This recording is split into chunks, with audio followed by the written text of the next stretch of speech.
Halo kawan semua, selamat pagi, siang dan malam. Semoga kita semua dalam keadaan sehat dan dilimpahkan rezekinya, amin. Pada video kali ini kita akan membahas sebuah film yang berjudul. Tapi sebelum lanjut seperti biasa, bagi yang belum subscribe terlebih dahulu. Serta aktifkan lonceng notifikasinya agar kalian tidak ketinggalan film terbaru dari channel ini. Tanpa basa-basi lagi kita langsung saja ke intisarinya. Film dibuka dengan memperlihatkan seorang wanita yang bernama Francesca.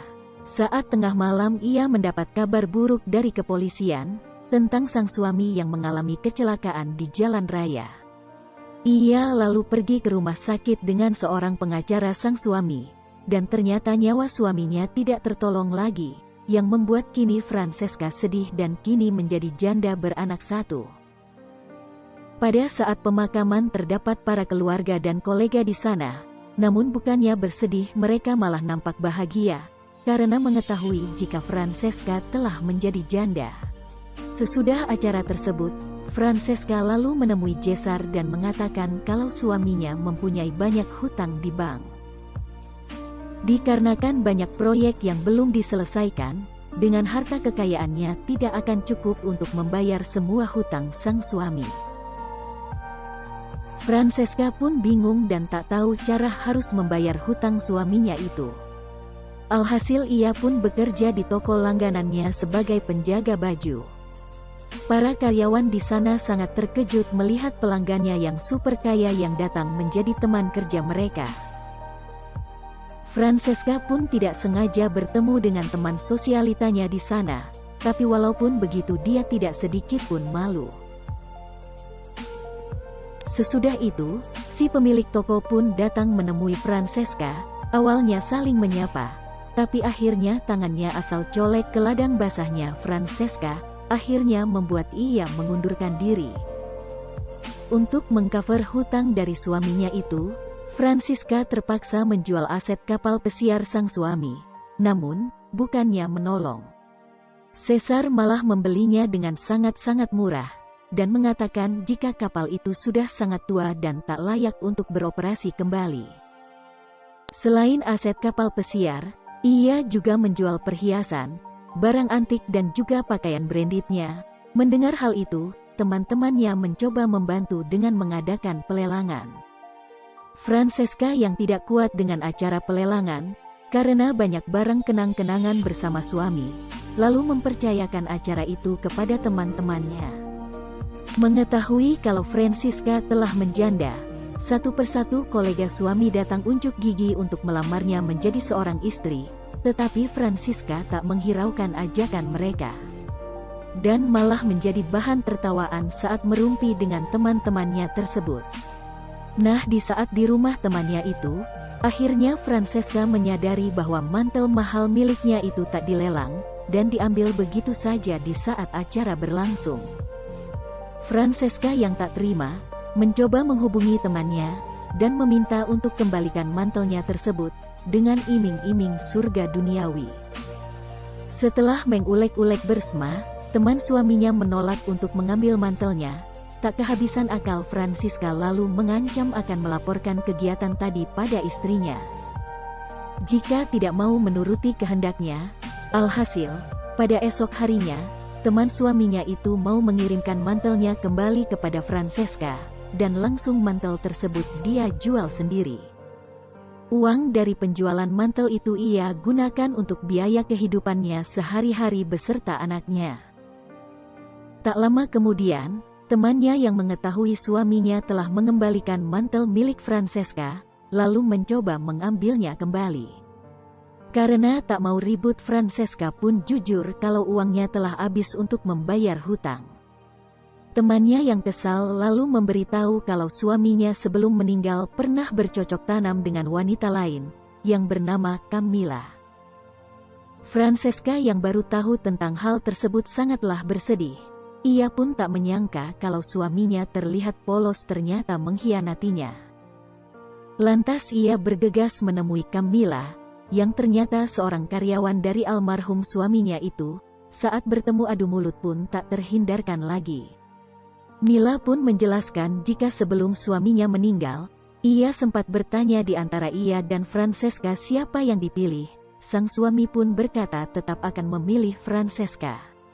Karena bagi suaminya kami hanyalah selingan saja, Francesca pun bingung, antara bersedih atau merasa bangga, karena menjadi permasalahannya kini adalah uang Francesca habis. Ia pun lalu memiliki ide gila, dan meminta kepada Caesar untuk mengumpulkan orang-orang yang mau ikut undian di mana. Hadiah dari undian tersebut adalah dirinya sendiri, di mana para peserta harus menyediakan uang sebesar 100 juta lira untuk membeli undian itu. Francisca diajak Caesar ke sebuah pesta orang-orang konglomerat, dan di sana banyak sekali juragan-juragan yang ikut menjadi peserta undian. Mulai dari kakek-kakek yang hanya tinggal nafas terakhirnya hingga juragan muda serta ibu-ibu. Di tengah-tengah acara undian terdapat seorang pria bernama Antonio, yang ingin ikut serta di acara undian tersebut. Tapi bukan dengan cara membayar sejumlah uang melainkan dengan cara sengaja menabrakkan diri. Semua itu ia lakukan karena Antonio pengangguran berat, tapi sangat tergiur dengan ladang basah miliknya Francesca. Francisca pun lalu membawanya ke rumah untuk mengobati Antonio. Di sana nampak Antonio segar bugar, namun berpura-pura pingsan dan kesakitan. Francesca yang mengetahui dan tak kehilangan akal, mencoba membangunkannya dengan memperlihatkan ladang basah miliknya. Dan dari sinilah Francesca akhirnya tahu jika ia curang dan membuat Francesca mengusirnya keluar dari rumah. Di sisi yang lain ternyata Caesar sangatlah licik terhadap Francesca. Dia memberitahu para peserta, jika syarat untuk undian tersebut ialah 300 juta lira. Padahal dari awal Francesca cuma mematok harga berjumlah 100 juta saja. Di tempat yang lain ibu mertua yang mengetahui undian itu tak setuju dan lalu memarahi Francesca. Selain itu ia juga meminta agar Francesca menyerahkan cucu tercintanya.